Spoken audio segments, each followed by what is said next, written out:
Assalamualaikum warahmatullahi wabarakatuh.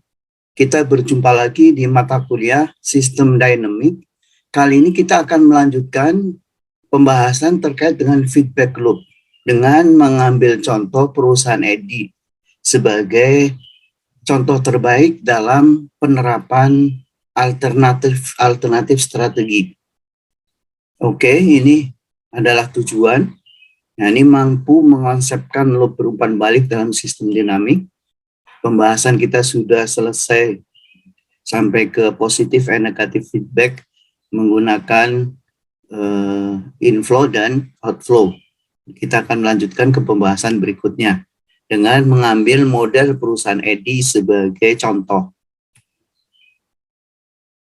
Sebagaimana sudah kita pelajari di tahapan pemodelan sistem dinamik, tahapan 4 adalah kita mendesain kebijakan dan struktur alternatif dalam rangka mendapatkan struktur yang terbaik atau kebijakan yang terbaik. Nah, pengusaha Edi ini membuat berbagai macam kebijakan dalam berusaha. Awalnya menggunakan positif dan negatif feedback dengan fraksi yang sama.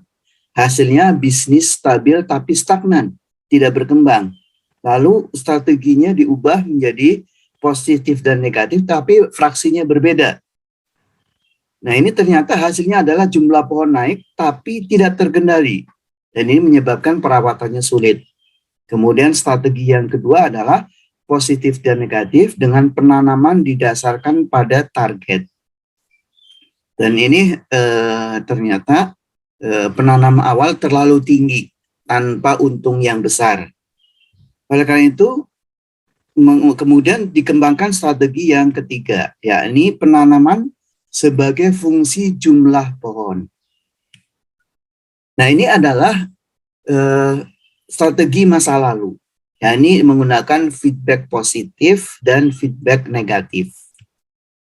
Dengan gambaran sebagai berikut, yakni awalnya adalah jumlah pohonnya 500, kemudian yang dijual adalah 8%, dan kemudian yang ditanam juga 8%.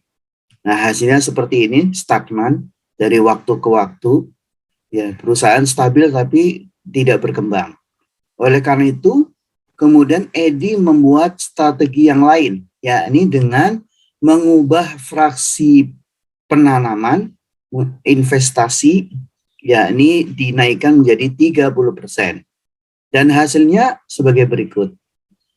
Jelas bahwa makin lama makin naik tanpa terkendali. Nah, ini tentu harus dihindari karena perawatannya akan sulit dan membutuhkan lahan yang makin banyak. Oleh karena itu kemudian menggunakan feedback non-linear, strategi yang kedua, yakni untuk positive feedback menggunakan goal atau target penanamannya seperti apa, target pohonnya berapa yang akan yang nanti akan dicapai. Jadi menggunakan goal, ya, target, atau di sini berarti ada gap antara goal dan jumlah pohon yang ada. Sementara untuk penjualan tetap 8%. Dan untuk penanaman tetap 30%. Hasilnya seperti ini. Ya. Jadi hasilnya jumlah pohon yang ditanam di awal ternyata terlalu besar. Sampai 1.590 atau 1.600. Sementara penjualannya sangat sedikit, hanya 40. Nah, tentu ini tidak menguntungkan. Nanti jumlah pohon memang nanti seimbang pada 4.578.